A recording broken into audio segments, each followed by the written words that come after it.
Do not adjust your digital device. What you are about to see and hear may shock and appall you. Join our hosts as they encounter countless thrills, spills, chills, and hilarity as they explore the very weirdest in pop culture. The following media is so strange, so beyond the scope of what is normal, it will make you ask the question, why does this exist?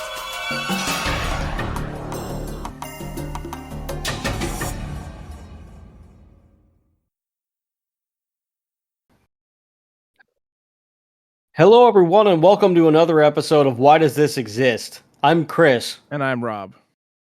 And today we will be talking about a video game. We are slowly exiting the spooky season, as sad as that may be for only us and the people who like Halloween.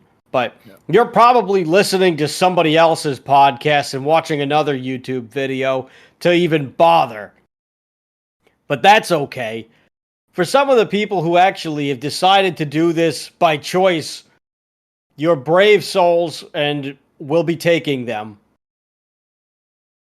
I don't know what we're going to do with them. Honestly, most villains have nefarious activity that they like to do with souls and just all around awful things and, possibly world domination. Or why stop there when you got the soul powers? You could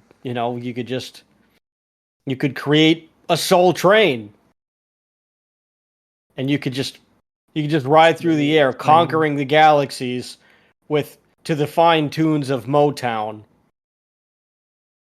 But not us. There's no plans.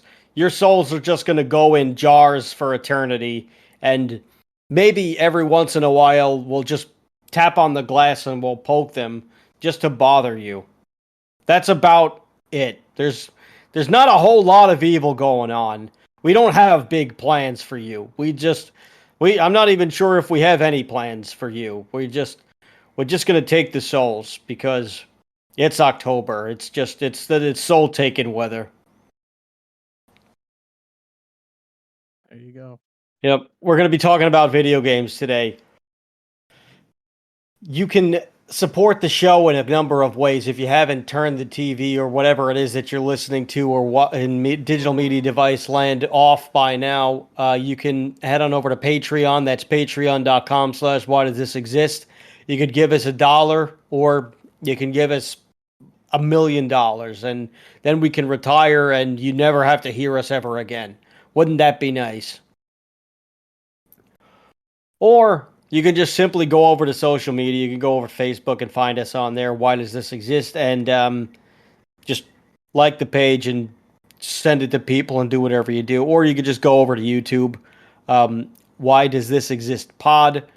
Just give us a like, comment, or subscribe. Do whatever it is that you do. Or, you know what? Don't even bother doing any of that because you've probably oversubscribed to other people. We know 0% of you are actually subscribed to our channel.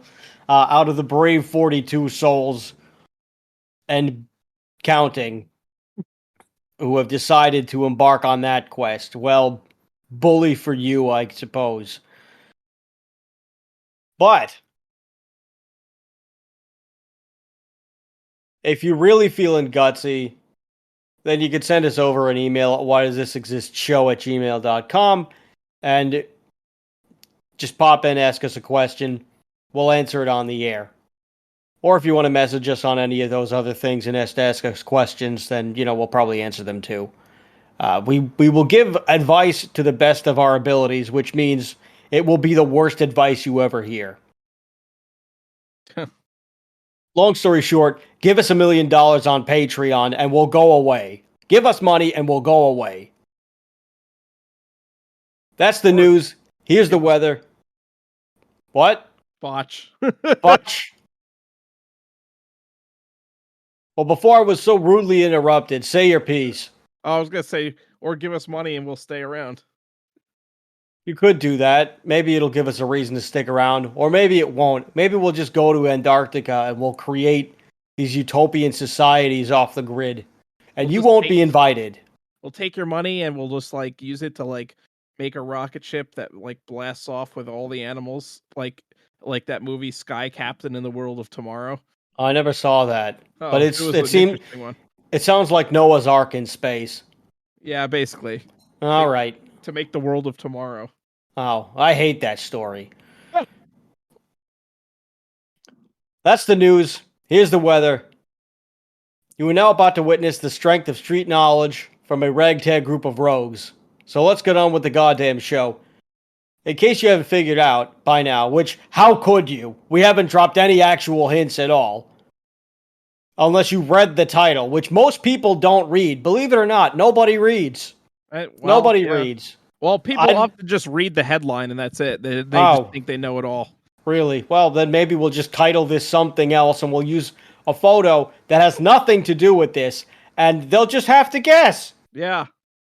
And that's about it.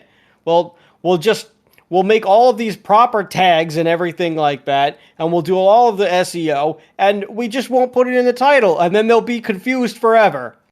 And yes, wouldn't that be a glorious day to just trick each and every one of you? It is Halloween time, so we can trick. Yes, we'll give you plenty of tricks.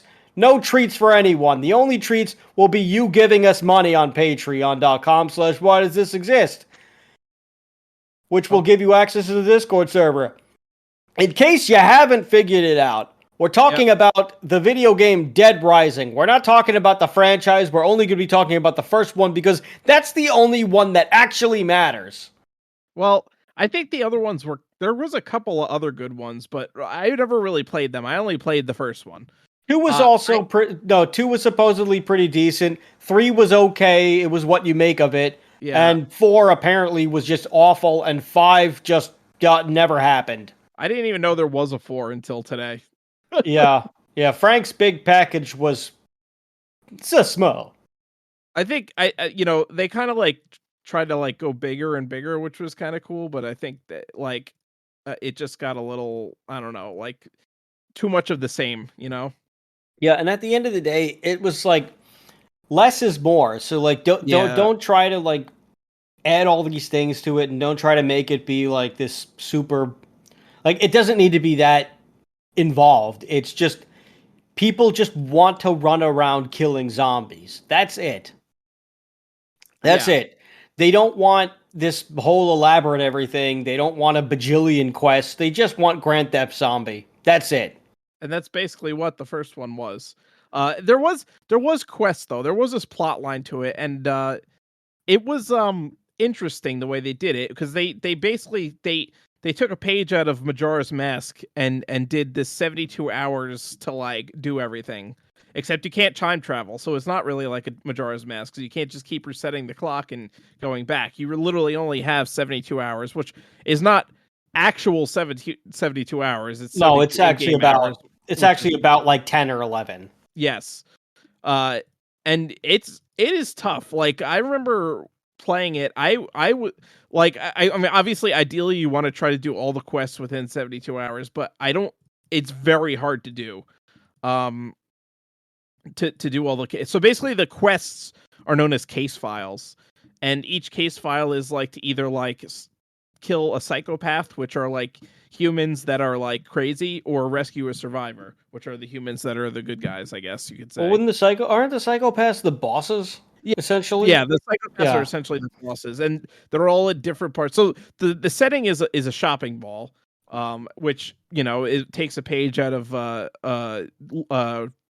George Romero's Dawn of the Dead. Dawn of the Dead, I was going to say, which is interesting because Dead Rising was made by Capcom, which of course is famous for making the Resident Evil franchise as well.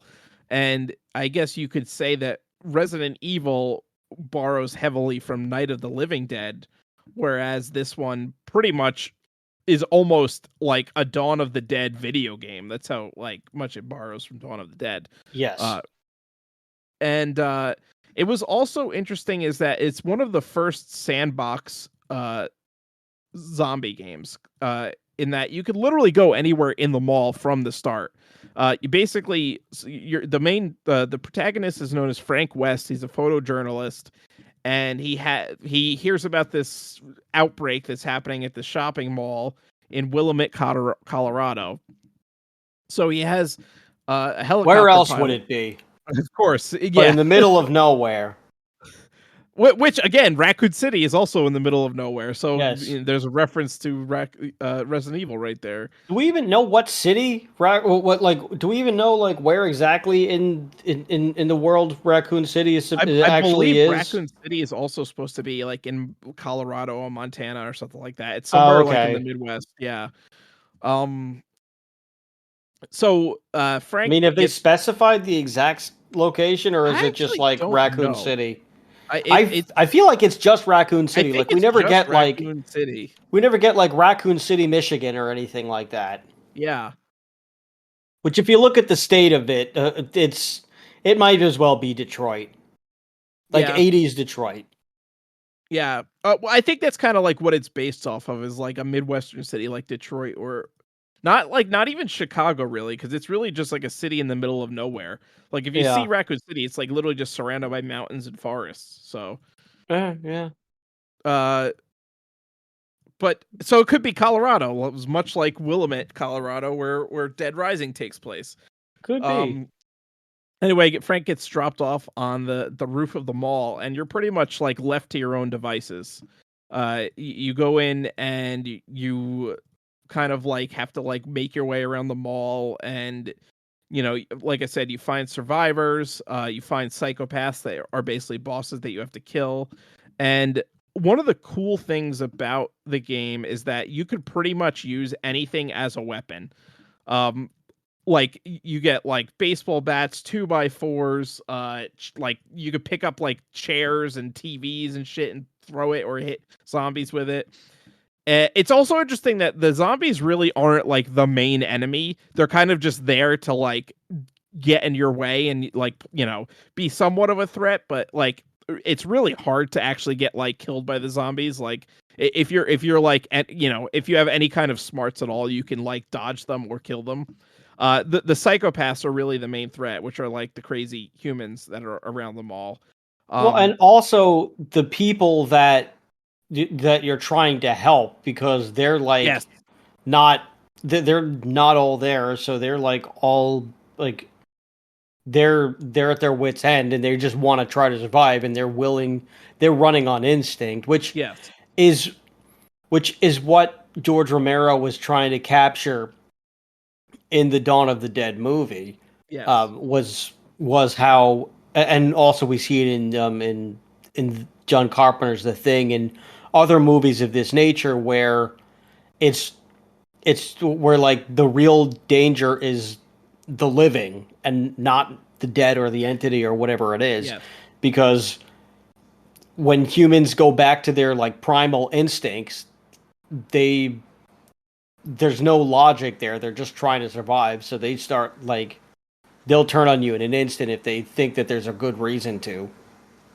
yes, So you got to watch out for the people.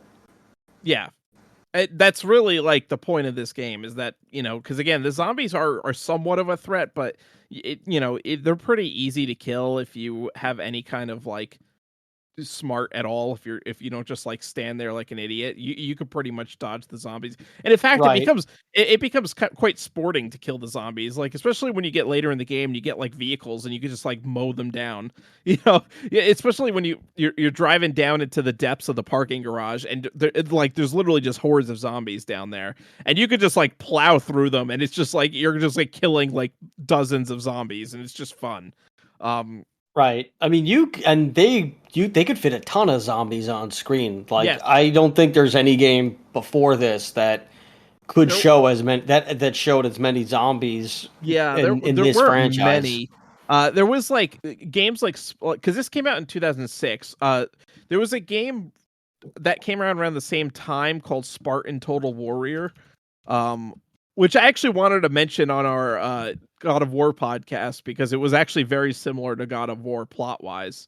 But it came out in 2005, and they kind of like it was based on like the Total War franchise, which is an RTS franchise, which was known to have like giant climactic battles with like thousands of troops. And this was like a hack and slash game with that same concept. So they kind of like had like a lot of troops on screen at once. But like I think Dead Rising really kind of took the cake. And that came out a year later. But like there was way more zombies on screen than this. Yeah. Um, of course, Spartan Total Warrior I think only came out for PS2. It was the previous generation, so it was the technology wasn't quite there yet. I think the Xbox 360 was a little bit better in that regard because one of the launch titles, Cameo Elements of Power, which I believe was a Rare title. Actually, I don't know if we had mentioned that on our Banjo Kazooie episode, but I don't think we did. I mean, that was a I don't long know. time ago. That was episode 2, folks. Yeah, So put that in perspective. but that was a fun little game, and even though it was not the height of Rareware's goodness. But it was cool because if that was again, it was a similar situation where they were kind of, it was more of like a tech demo for like the Xbox 360's capabilities because they had like one level in particular where you're fighting like hundreds of orcs on screen at once, kind of, and you kind of just steamroll them. So I think kind of like Dead Rising was, more of that, in that vein where they're trying to like showcase how many enemies they can have on screen at once. Uh, but there weren't really many games like that, and certainly I don't think any zombie games up at that point that had come out that had that many hordes on screen at once. Because even Resident Evil really like you don't really fight hordes and hordes of zombies. You might have like 5 or 6 zombies attack you at once, but there's never like 30 or 40 or 50. Mm. Well, So I think that's made it that I remember like when it came out and I saw it. I probably saw it in like Game Informer or advertised somewhere, and I thought that was like the coolest thing, that I like wanted it because of how many enemies were on screen at once. It's like, wow, you could like mow down like rooms full of zombies, and the weapons are fun to use. Like you can get all kinds of cool things like katanas and chainsaws and uh I think some of the later games you could actually make your own weapons. So like you would have like you these like can. Starting with chains. Dead Rising 2, Yeah, you can MacGyver your own weapons. which that was a cool concept.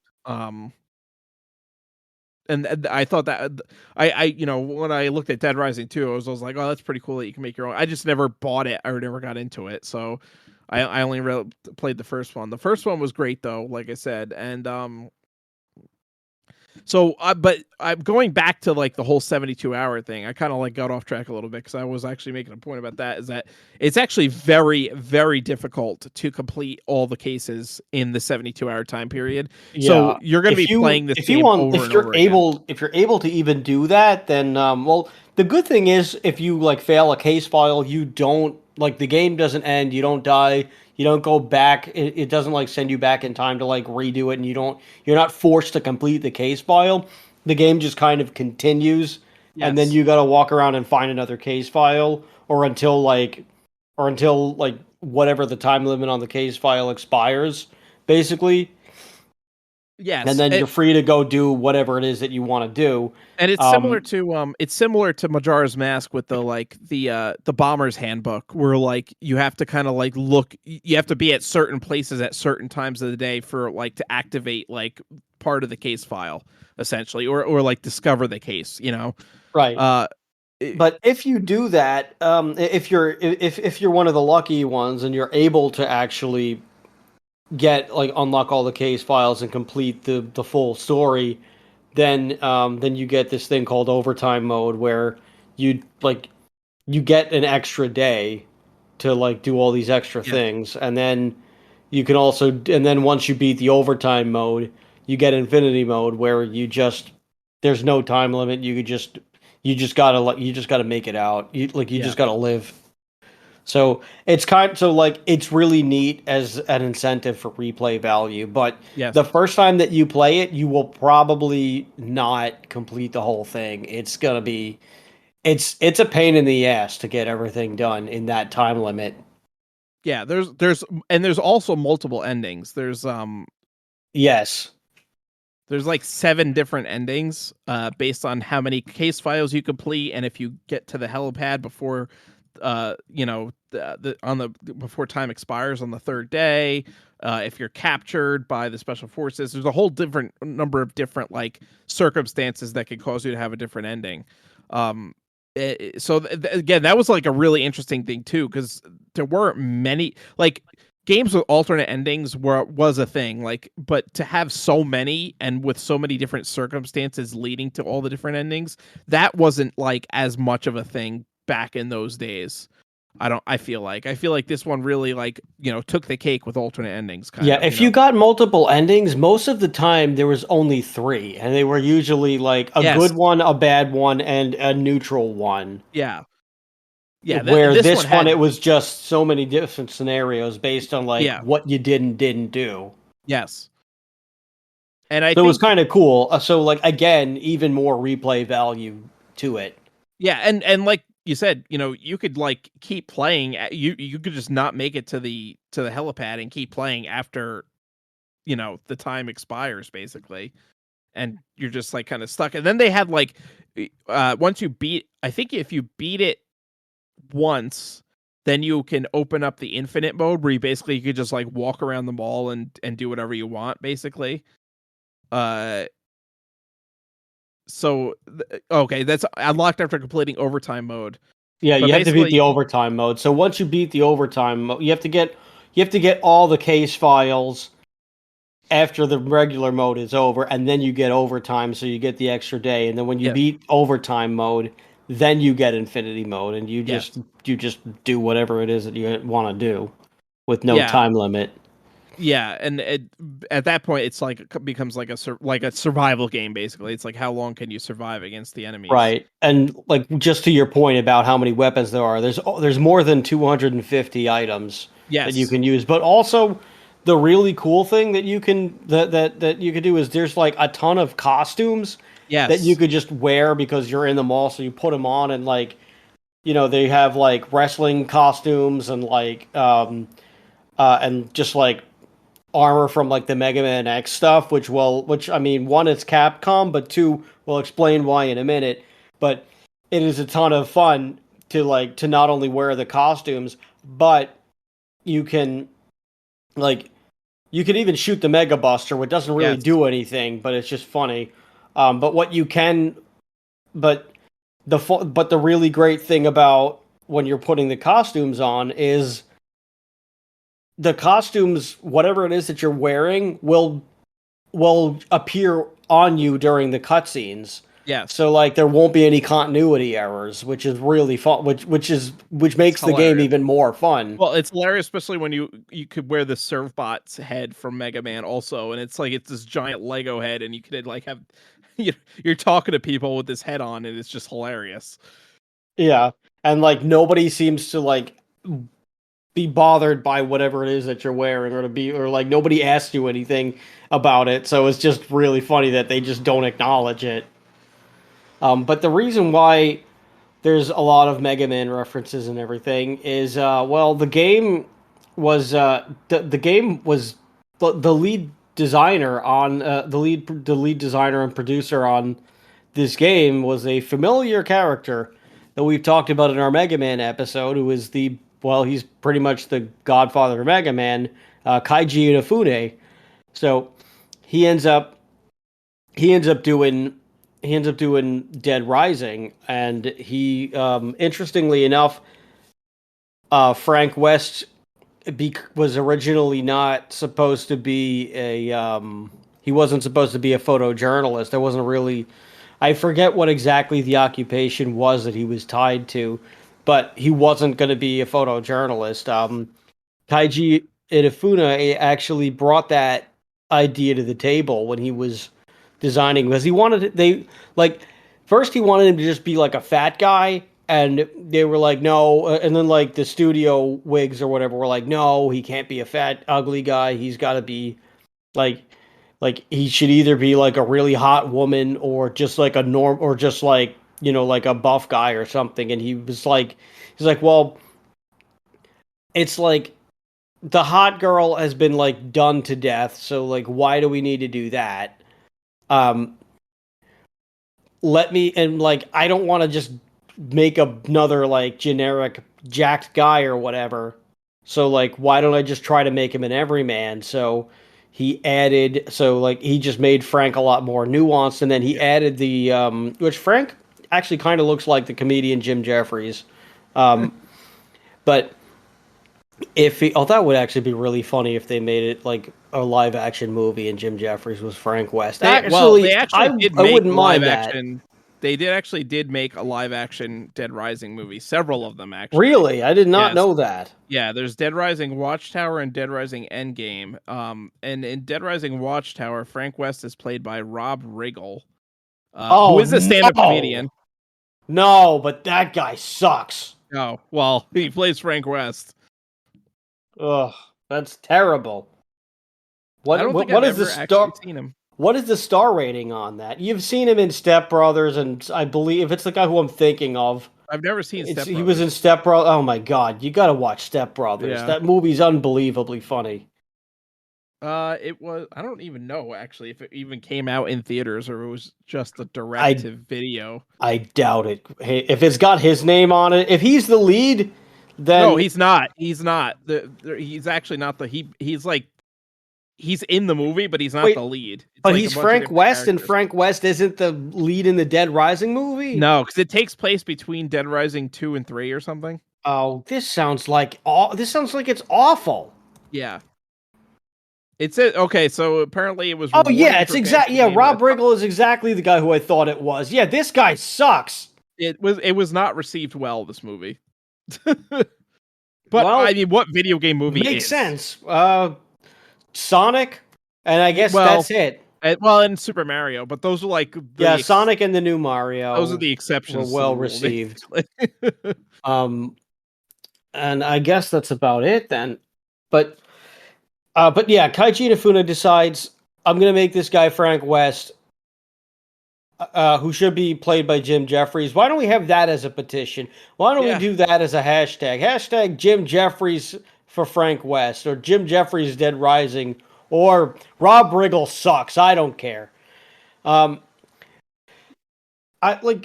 He decided he wanted to. He made him a photojournalist because he thought that would be a really fun mechanic to like add to the video game. Which we didn't even say that, but like you can take pictures of things, and that's like you get points for that, and that's part of certain challenges that you have to take photos of things that are going on to like uncover the truth. And it's something that a lot of people really enjoyed about the first game that like we don't really get in, I don't think, any of the other ones except maybe the fourth one when Frank West comes back. Yeah. Because that's not the occupation of the other people. Yeah, and the photo system was actually really, again, that was another innovative thing because again, there were other games that had that, like, like you had Pokemon Snap and shit like that, but like... Yeah, well, there were a couple of horror games that had done that previously. Yeah, like Fatal Frame, I believe, was the name of it. That's the one that I'm thinking of, too. But this one, like, the way it was, like, more of an action game, and you could take pictures, like, as, like, a side activity, but it also gave you experience points, and based on, like, there was, like, genres of photos you could take, like, horror... outtakes if you saw something like funny or something, or even like erotica, like if you took photos of like one of like the female survivors' boobs or something, like it was like you would get scored based on that. Like it's That's like funny. Yeah. So it was actually a really cool little like thing that they added into the game that really kind of like changed it, like changed the like what's the word I'm looking for? Like change the feel, I guess, of the game where like, it wasn't like just all like action all the time. You could actually like, take, and it kind of like drove home like that Frank West was kind of an everyman. He wasn't just like some friggin' like, Terminator or whatever, like, most video games where you're like this, like, you just like mow through the enemies. It's like, no, Frank West is just like a random like photojournalist trying to like cover this like story basically. Right, and he doesn't know how in over his head he is. Yeah. And you can, like, again, like, the zombies aren't hard to, like, dodge or like, fight against, but you can get overwhelmed by them because there are a lot of them. That's what they do. Yes, exactly. And it the makes problem with like zombies is the problem with zombies, if you've ever played against or with zombies in Magic the Gathering, too many is too many. Yeah. Well, that's true. So You know, like like zombies don't win. they just keep coming. Yeah, zombies don't win by themselves. They win in numbers. Yes. Eventually there's just more zombies than you can handle and there's nowhere to go and you're Yep. done. And that's literally this. Like, if you're gonna get killed by zombies, that's probably the situation that you're in. Is that you get stuck in a corner somewhere and just get completely overwhelmed, and they just eat you. Yep. Especially in a shopping mall, because like you get to a store and like it's a small store and there's only one exit. Like, you might be screwed if you're not careful. So you really Yeah. got to watch where you're going. I Another mean that cool. that was another thing that I was going to say that was really cool was that you could also choose to be totally stealthy and just Yes. like go around the zombies instead of through them. Yeah, you don't necessarily have to fight them, and you can.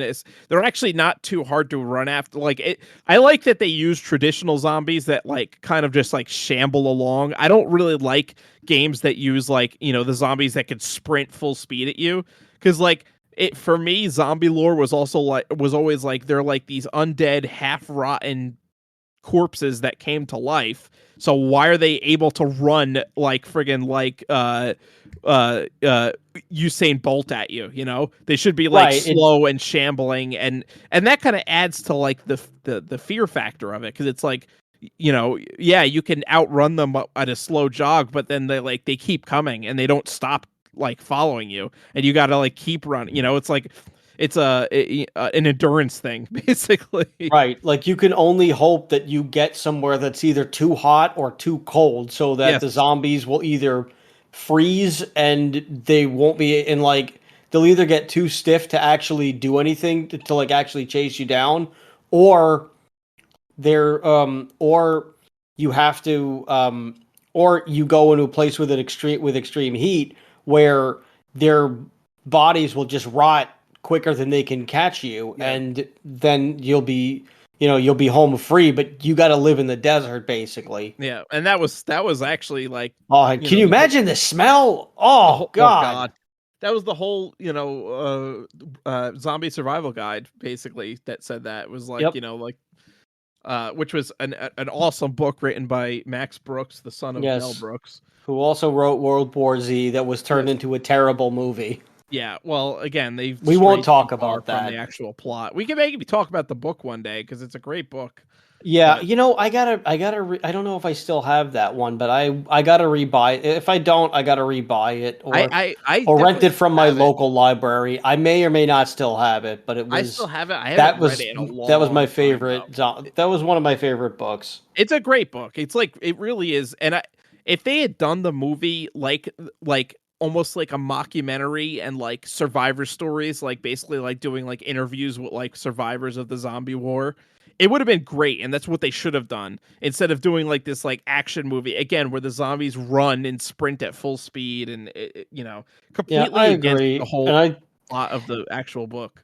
and I think I think it would have been good as a TV series too. Which like, and I don't mean in like the Walking Dead way. I mean like if it was just like you know, like just a good mini series, like Yeah. 8 to 10 episodes. Let's do 13 for like the sake of Halloween, Yeah. and like each episode is a different like is Vignette. is a different is a different section of the book, like the Yeah. book moves, where it's just a bunch of different people's accounts of the same thing. Yes. Where like they don't meet each Which other, they exactly. don't meet up, there's nothing like that. They don't run into each other and team up. It's just somebody else's account after the fact. Yep. If I remember correctly, I believe Mark Hamill actually read the audiobook, or he played one of the characters in the audiobook. Oh, that's awesome. If I remember correctly. And I always thought that would have been cool to have like Mark Hamill, like, as like an older guy, like retelling, like, oh, this is what happened to me during the zombie war kind of Oh thing. yeah, he could have been like one of the military fellows. Yeah. Yeah, that would have been great. Yeah. Well, if we just finished the Fall of the House of Usher on Netflix, so Yeah. he's in that, and Oh, he's really? he's That's all. probably the best character because they just wrote him in for the show basically as Yeah. like the fixer for Well, the that's Usher cool. family, and he's just so cool and such a badass, and he doesn't really do or say a whole bunch of anything, Yeah, but he maximizes his minutes, and he's the best guy on the show. I that's highly true. recommend it. It's like the best love letter to Poe I can ever see. I mean, it's it's just amazing. I guess you could call it's more than a love letter. I guess it's Poe porn. I don't know. It's every episode. It's like the encompassing story is the fall of the House of Usher, and it's and all of the episodes are follow the tale of a different Poe story. So That's all. like, yeah, and it all ties back to the fall of the House of Usher because it's the Usher family and all these horrible things happening to them, and they deserve it because they're horrible people. Basically, yeah, it's a Poe porn that also is updated for modern times, and it's also appears to be what it is also a big middle finger to big pharma. Yeah. So it's basically this is what we hope happens to these to the people who created all of these awful opiates and things. So yeah, that's my piece on that. If you watched it, you know, and if you haven't, you really should sink your teeth into that one. Yeah. I'll have to check it out. Yeah, it's very good. Oh, that's Anyway, I see so every episode is named after a Poe story or poem. That's cool. yes, and it follows that. That's awesome. It's really great. But anyway, so back to Dead Rising. Uh, we were talking about how it was cool that you could just hide out and you like Yeah. didn't have to run away and you could eventually like just escape the zombies. And also you can barrel through them if you're quick enough and if you're just Yeah. like you're just quickly cutting through them. And there's not like a giant trail of them where they'll overrun you. If there's like five or six in a row and you've got like an opening and you could take it, then like by all means go through them, but you don't have to. But yeah, Kaiji Inafune ended up doing Dead Rising, and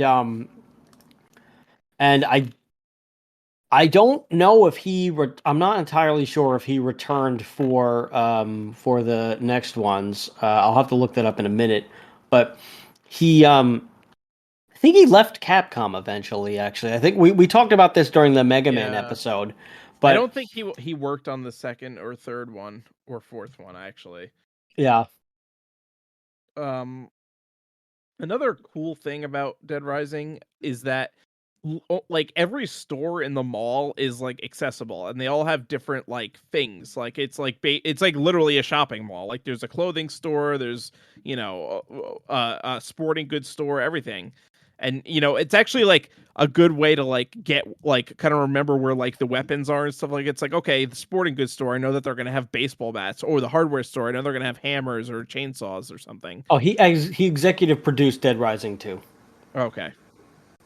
So Um, that explains why it's the two that people love the most. Why there's that also was, of course, the ones that he worked on.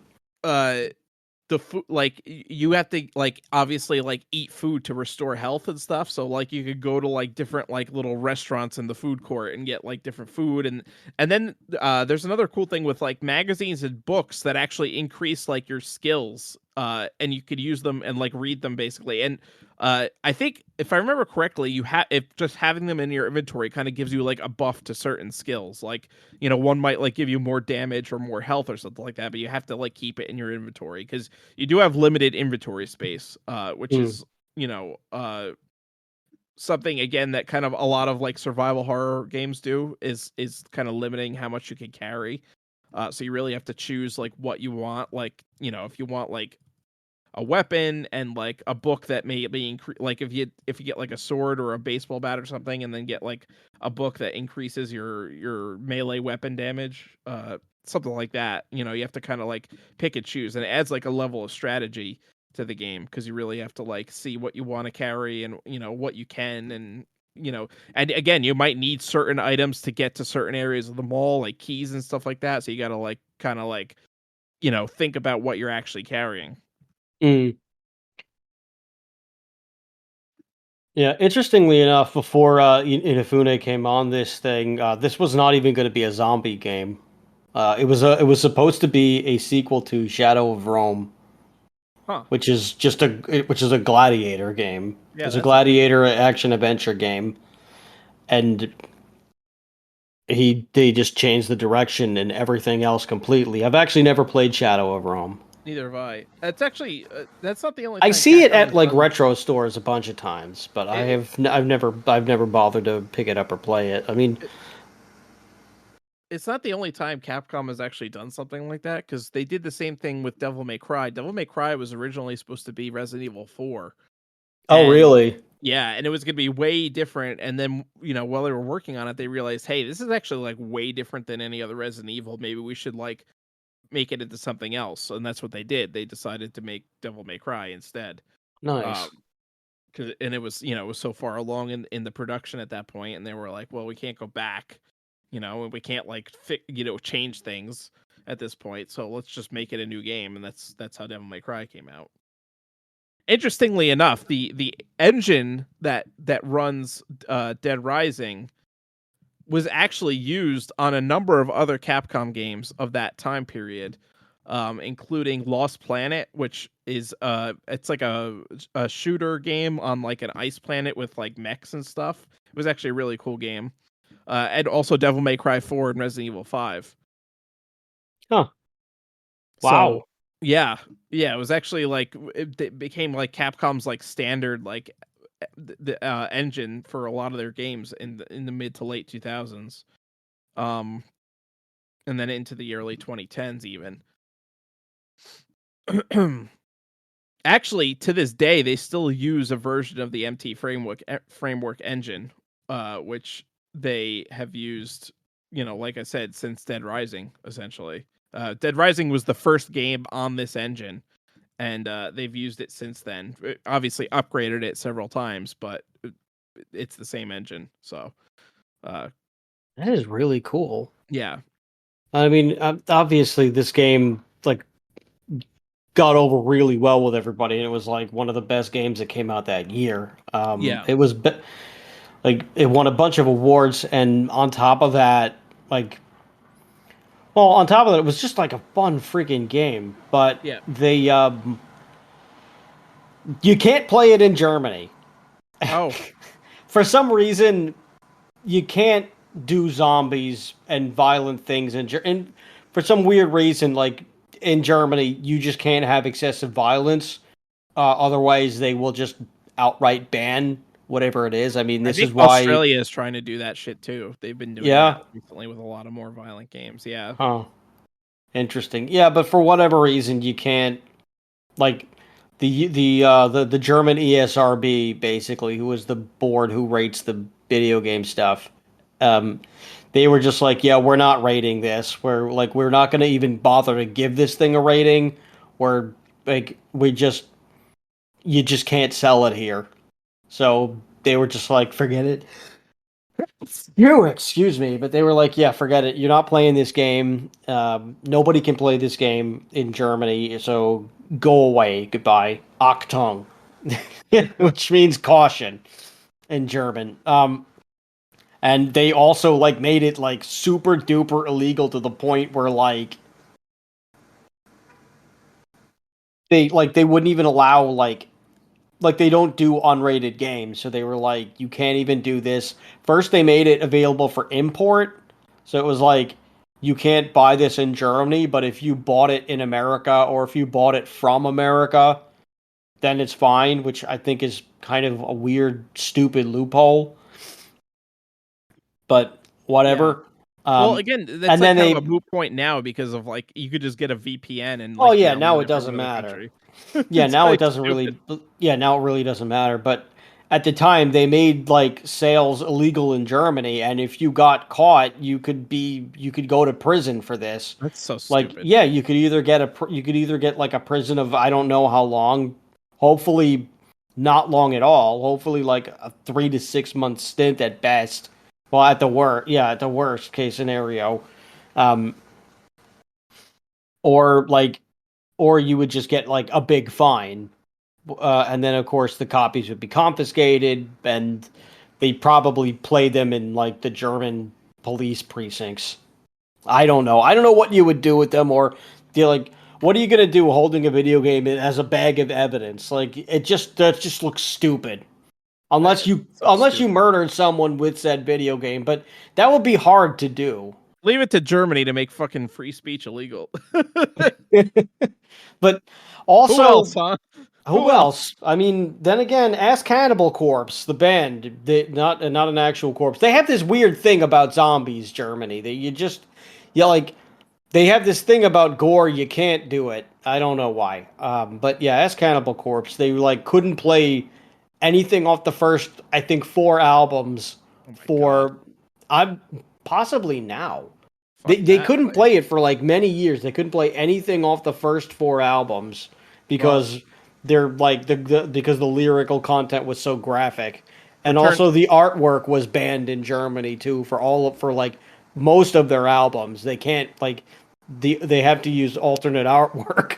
I believe the Wolfenstein franchise is also banned in Germany for obvious reasons. Well, yeah, that makes sense. They just like to ignore that time period in their history, I guess. Yeah, It never happened. it's just so silly. Yeah, apparently Cannibal Corpse has. Oh yeah, up until 2006, Cannibal Corpse were like their albums were banned until 2006 in Australia. So I don't know, Australia, Australia too. That's another the hellhole. censorship. It's amazing. They have like every animal known to man that will kill you. It lives there and is probably still trying to kill everyone in Australia. And like they're really fun, crazy people from what I've heard, and I've met like a couple of Aussies. They were all very nice and also kind of crazy, but that's okay. We're all nuts. They were kind of like rednecks with British accents in a way, and I enjoyed that and appreciated that. They got to deal with some wacky things, but yeah, they were banned in Germany for a long time, and they were also banned in Australia for a number of years. Yeah. Well, So, fucking Australia I and don't know, Germany. it's just odd things happening. Cue Randy Newman to start singing "Strange Things Are Happening to Oh Me." god. Actually, never mind. I hate Randy Newman. That guy sucks too. Hashtag fuck Randy Newman. There we go. Was that one episode of Family Guy where they like the world ends or whatever, and they're like walking down the road and they find this paradise, and this old man's like, "Yeah, you could stay. All you got to deal with is Randy Newman, just singing about what he sees." it's like, it's like just Randy Newman just starts narrating the whole scene but singing it, Yeah, and they're all like, "Let's get the hell out of here." I cannot stand. I don't understand why anyone would want to give that man money. Oh, poor Randy Newman. He's Oh, not. He's not talented, and he hates short people for no reason. really? Yes, he has a song called "Short People." Oh, And the lyrics are short people got no reason to live. oh my He just, god. yeah, he dislikes, that's the first lyric, and it's A major like every other song, very upbeat, and it's just this horrible song. It's very funny, but it's just like, Maybe what he's short. vendetta does this, How I tall don't, is Randy I Newman? think Maybe he's he's short like, and he's deprecating. He's just self-deprecating. no, I think he's like 6'3". Oh god. What an asshole. Yeah, how tall is this fella? Yeah, he's 6 nothing. Yeah. Oh, yeah. The first thing when you Google Randy Newman height, the people also ask is, why did Randy Newman write the song "Short People"? He claims that he intended the song to be a satire about prejudice more broadly, um, which I think is bullshit. But okay, I think this man just hates short people. Yeah. I'm short, but if he hates me, then I have to hate him for the same reason. Somehow they gave this man a net worth of $50 million. Everybody, All that that's your sweet fault. fucking Toy Story. Yes, yes, he does. That lovely, lovely Toy Story money. He's on the Disney team. Yes, yes, he is. the Disney teat. Ooh, that sounds terrible. You realize you realize yes, I don't even know. You realize that uh, the Bobs. Oh like the God, Bobs from the Office Space Bobs. yeah. Oh good God. There's something up with your mic. Oh. That's why I'm like covering. Oh. All right, maybe it's better now. I don't know. Damn, I don't know how far into it. Oh, we're like 15 minutes in, so I can. All right. Well, now you're feeling a little bit better, but yes, the teat of Disney, and honestly, you do understand. You do realize that the female face of Disney is it's Minnie Mouse. So just whatever image you have in your mind in digital media device land, that's the answer. Just picture Randy Newman at the teat of Disney, whatever it is that looks like, and money is shooting everywhere. And there's also corpses of short people, very tiny corpses. It's it's a hill and that's about it. It's a nice hill that maybe at best you could go snow sledding down.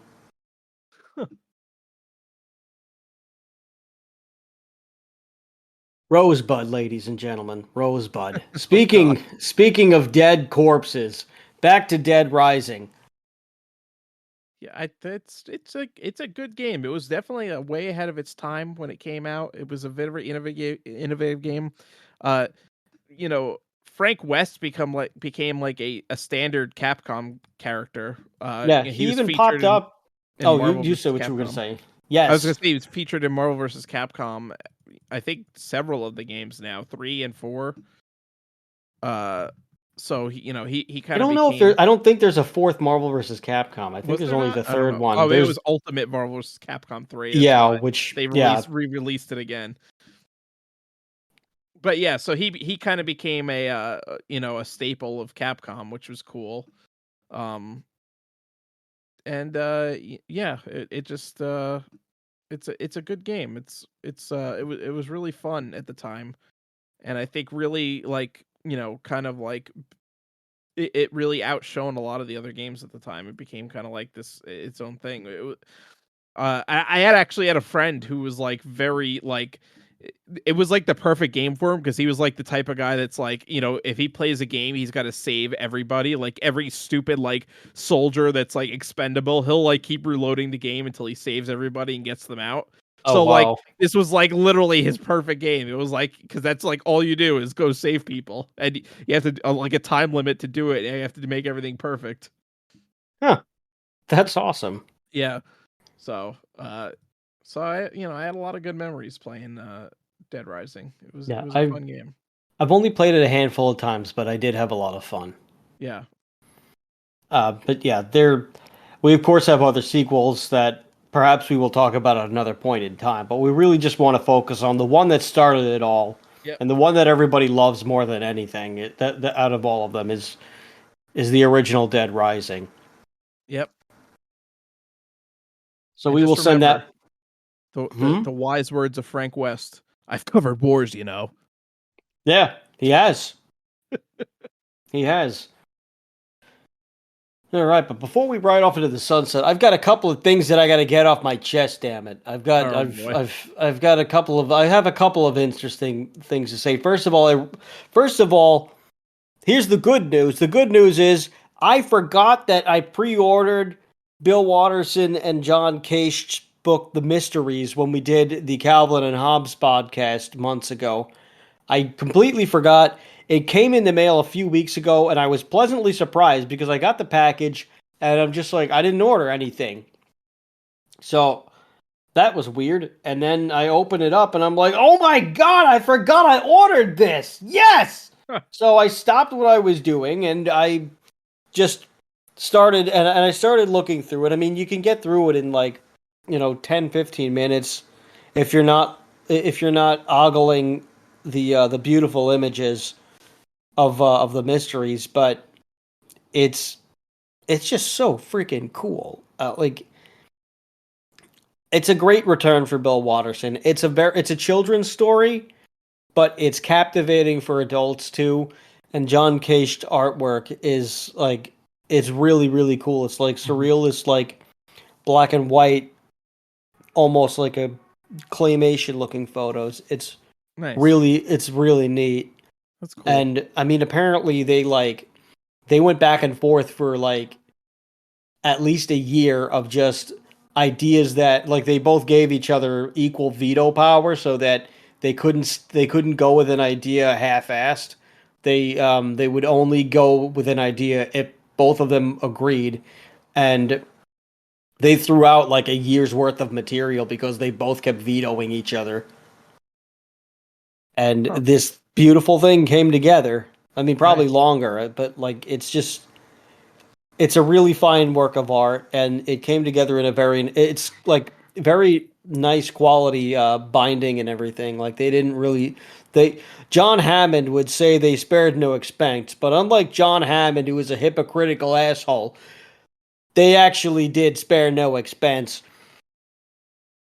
The good people over at Andrews McMeel Publishing really rolled out the red carpet for these people. So if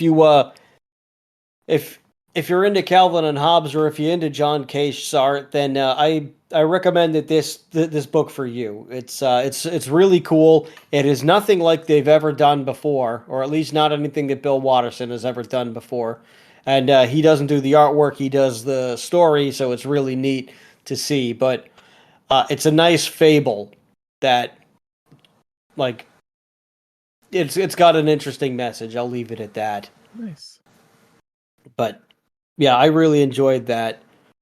Also, so number two, this is getting into the murkier area. Oh. I enjoy. I went to Six Flags Fright Fest over this past weekend, right here in Jackson, New Jersey. I'm just kidding. I'm not in New Jersey. I couldn't be bothered there on any time of the on any other day of the week, but I was in Jackson, New Jersey the other day at Six Flags Great Adventure, which is supposed to be the flagship Great Adventure according to Yes. things. I did never have a we now my friend and I we were going to when we were getting the tickets. My friend wanted to make sure that we got the fast pass and that we got all these like and that we looked into the bells and whistles and how much could it cost? Do they still do the Coke and Pepsi? Do they still do the Coke can promo? Like what about Probably not. That parking? was in the 90s. I doubt it. No, rude. Like of course, we were unpleasantly surprised. Well, I wasn't surprised, but we were still pissed that they would bother doing this. That no, they do not do the Coke can promotion, but they don't even do the Dunkin' Donuts promotion really anymore. Maybe if you're lucky, the local Dunkin' Donuts by you happens to be doing one, and Yeah. you were able to get a discount. But also, it is cheaper to buy the tickets online than at the gate, which is stupid, but okay. That's a reverse convenience charge. Makes no sense. Yeah.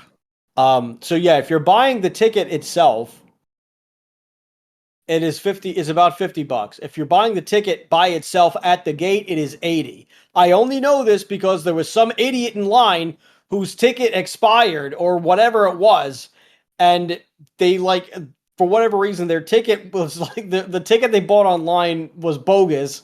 So they had to go buy a new ticket, and Oh they said god. that to their friends, to which their friends responded once he left the vicinity, "This kid's a fucking idiot."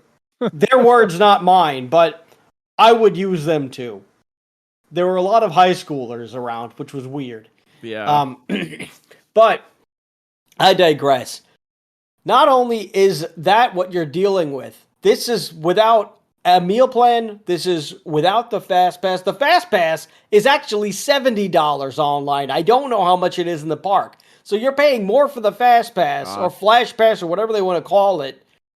You're paying more for the gimmick than you are for the park ticket. Of course. And that doesn't cover every ride, and that doesn't cover everything. Oh. So if there's a new ride, of course, you got to buy something else for that. That's so And stupid. for Fright Fest, which those who don't know what Fright Fest is, they dress up the park in like Halloween things, and they have a blood fountain, and there's all kinds of like after a certain hour, once it gets dark out, they probably spend $1 million on fog for the whole place, and they fog it up nice. And there's a bunch of scare actors dressed up in these like spooky Halloween costumes that are trying to scare you and all that. They also have these cool horror themed like shows. Like one of them's like a sideshow. They have like a sideshow. They have like these other like acts, and they have like just like a dance show party thing, and they have some other stuff. Um, but they also have their haunted mazes, and this year they had a promotion where they were like haunted houses based on film franchises. So they had one for The Conjuring, and they had one for Saw, and they had whatever the regular Six Flags haunted maze things would be. That would be great to have experienced if those things weren't also $25 a piece. Oh my god. Yeah. So a ticket for just the fast pass and admission. We're not even talking about parking, which is another $40, by the way. Ugh. You're already spending about $150 a ticket. That's on track with friggin' Disney Yes, World, pretty much. yes, and I will get to that. They did that specifically because Disney is doing it, because Disney, being the idiots that they are at the top, they COVID happened, and every executive that seemed like they had a brain lost it completely, and just decided how can we like bilk them for as much money as possible without giving them while taking things away or just keeping things the same. How can we do that?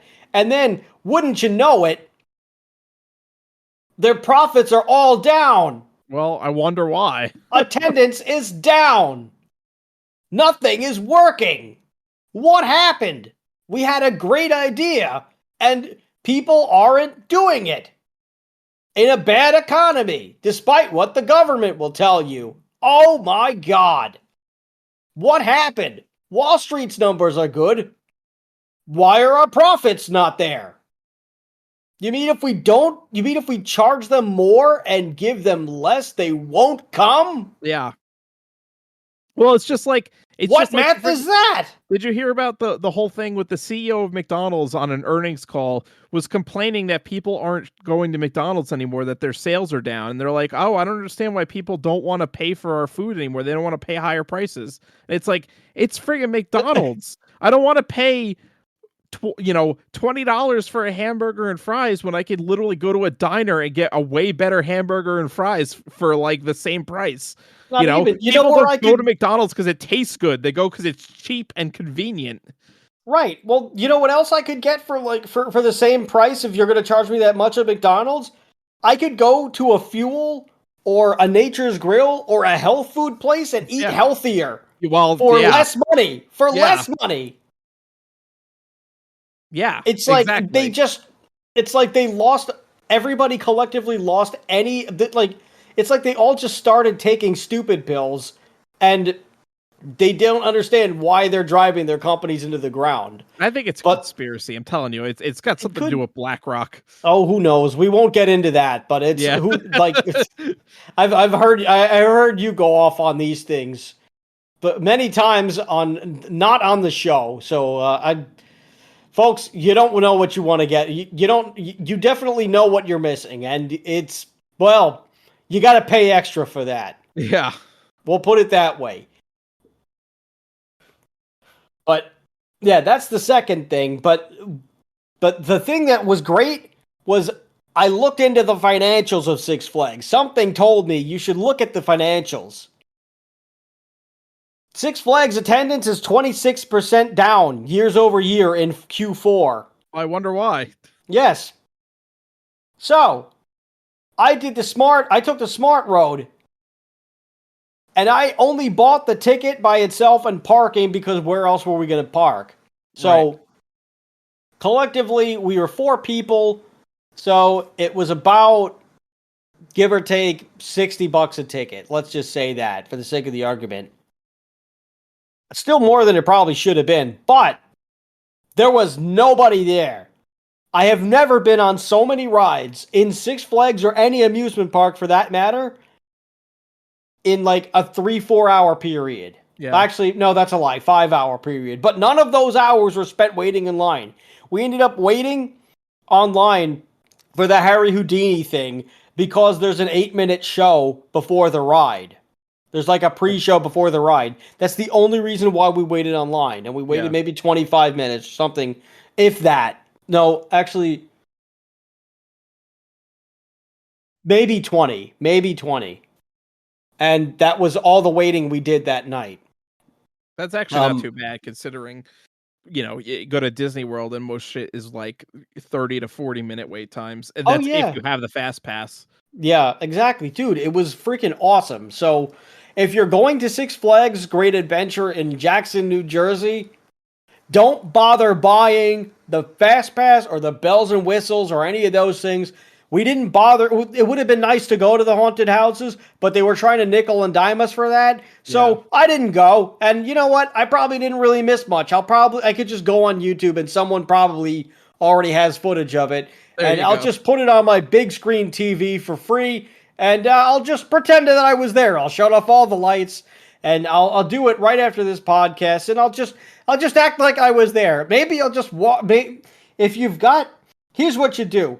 You do that, but if you have one of those like walking treadmills because, one of those like human hamster wheels basically where it's just a stationary treadmill, you could do that while you're watching it on your big screen TV with the volume turned up. And it's just like you're there. Yep. You just do that instead, and then Six Flags doesn't make any more money, and maybe down the road they either replace their CEO or they learn their lesson and they stop doing it and they make it all one thing. Or maybe they just drop it down to like $25 for all of them.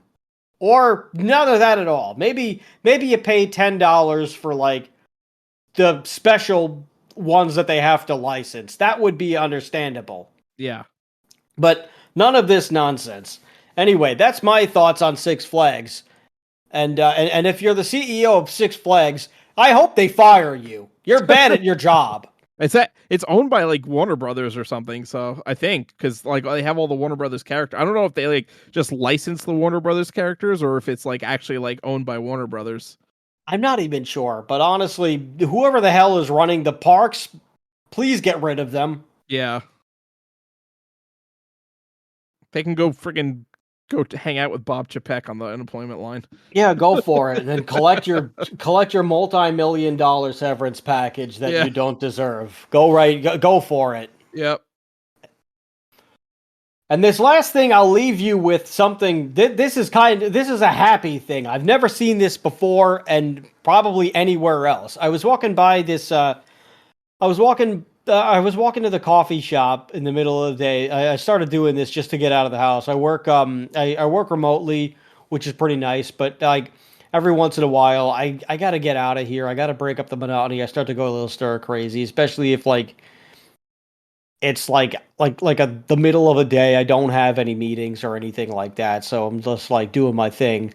So you start to get stir crazy after a while of just being by yourself. So I went down to the coffee shop and I started working out of the coffee shop for a few hours a week, just to get a change of scenery. So I'm walking there and there's a construction site. They're building like a school or something like that or whatever it is. So on some of the scaffolding in the walk and like the makeshift walkway that they make up so that you can get under the construction and get around it, there's nice graffiti.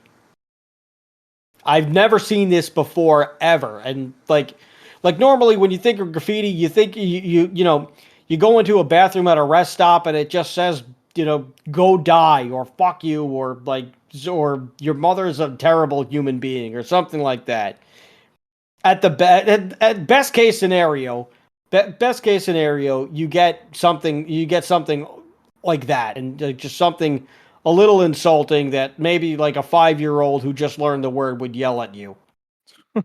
But No, this instead was a change of heart. What we got here, what we have here is things that are just like positive messaging, but it's graffiti.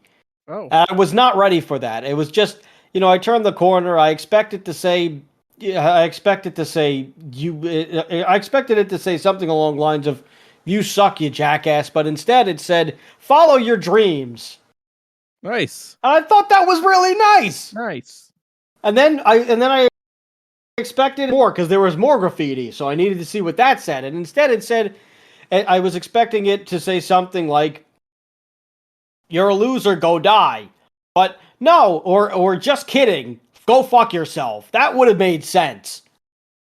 But no, it was kindness costs $0 a day. Kindness is There you free. go. Something like that. Something really, really lovely and kind. And I It's was just like not expecting that.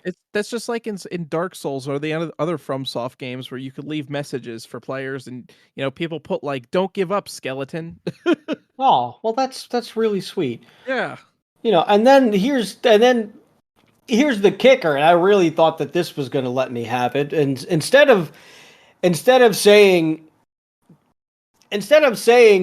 go to the grocery store, buy a gun, and shoot yourself, it said do something nice for someone you don't know nice. in red spray paint. And I thought that was pretty great. So So I there went you to the go. so I went down to the coffee shop and I told the first person that I saw, "Go fuck yourself." I didn't do that. I actually Fuck. just said, no, there was a sign in the window that said they do donuts on Thursdays, so I inquired and I had a nice apple turnover vegan donut. And Nice, and they were nice people. They were very nice, nice people. nice. And I had a good time and they had interesting conversations and I did my work. And then I felt good about myself and I went home. What a terrible ending for that story. Everyone is let down. No, Fuck. I've just ruined everyone's day. And this is during the Halloween, the spooky season, and there was nothing terrifying. I'm sorry. I came home, I opened the door, and hanging from the windowsill was a bloody hook. There you go. And now lightning strikes and there's a blood curdling scream in the background and I turn the campfire light off. That's the ending of this podcast. All right. This has been Why Does This Exist? I've been Chris. And I've been Rob. And remember, question everything. Good night, everybody.